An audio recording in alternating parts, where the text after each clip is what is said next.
Qëndrueshmëria e besimtarit është në heqjen dorë nga kënaqësitë e kësaj bote. Interesimi i tij është feja, dinjiteti i tij është në kënaqësinë e tij dhe aspirata e tij është për botën tjetër. Veprat e tija të mira janë të shumta, statusi i tij është ngritur edhe ai ka arritur të marrë lirinë dhe shpëtimin e tij.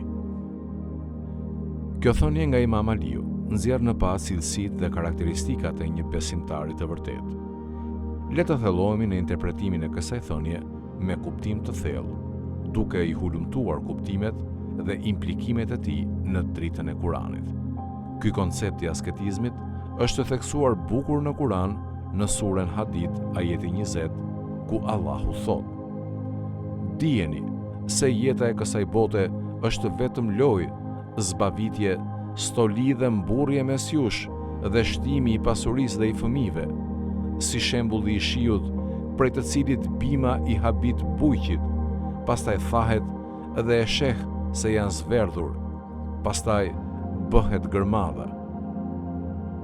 Duke hequr dorë nga kënaqësitë e kësaj bote, një besimtar përqendrohet në qëllimin e vërtetë të jetës, që është adhurimi i Allahut dhe përmbushja e detyrimeve të tyre fetare. Kjo përputhet me ajetin kuranor në surën Bekare, ajeti 177, ku Allahu thotë: "Drejtësi nuk është që t'i ktheni fytyrat nga lindja ose perëndimi, por drejtësia e vërtetë është në atë që beson Allahun, ditën e fundit, në engjëjt, librin dhe profetët, dhe jep nga pasuria pavarësisht dashurisë për të afërmit, jetimët, nevojtarët, udhëtarët, ata që kërkojnë ndihmë dhe për lirimin e robërve."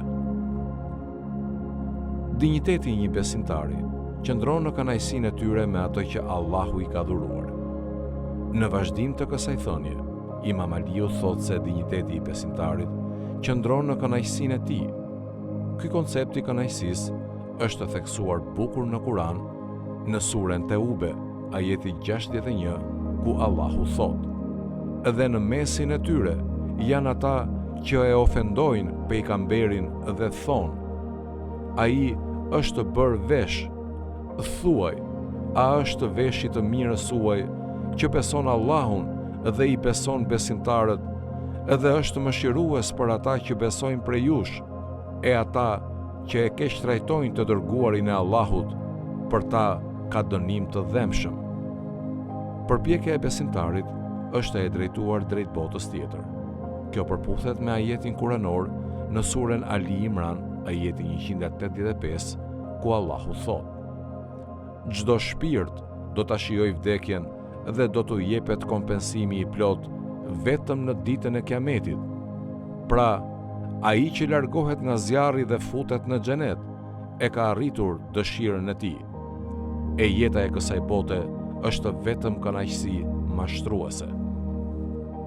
Thënia e Imam Aliut më tej thekson shpërblimet dhe pasojat e mishërimit të këtyre cilësive. Aty thuhet, veprat e tij të mira janë të shumta, statusi i tij është ngritur dhe ai ka arritur të fitojë lirinë dhe shpëtimin e tij. Kur një besimtar heq dorë nga kënaqësitë e kësaj bote, përqendrohet në besimin e tij, gjen kënaqësi në atë që ka dhënë Allahu dhe përpiqet për botën tjetër.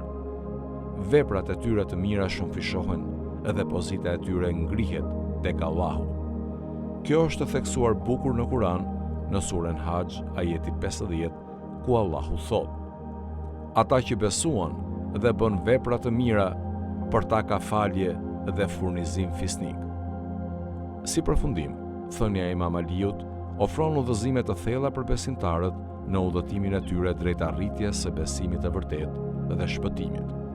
Duke hequr dorë nga kënaqësitë e kësaj bote, duke u fokusuar në fen, duke gjetur kënaqësi dhe duke u përpjekur për botën tjetër, besimtarët mund të rrisin veprat e tyre të mira, të lartësojnë statusin e tyre dhe në fund të arrijnë lirinë dhe shpëtimin. Allahu na dhën të aftësinë për t'i mishëruar këto cilësi dhe për të bërë një jetë të këndshme për të.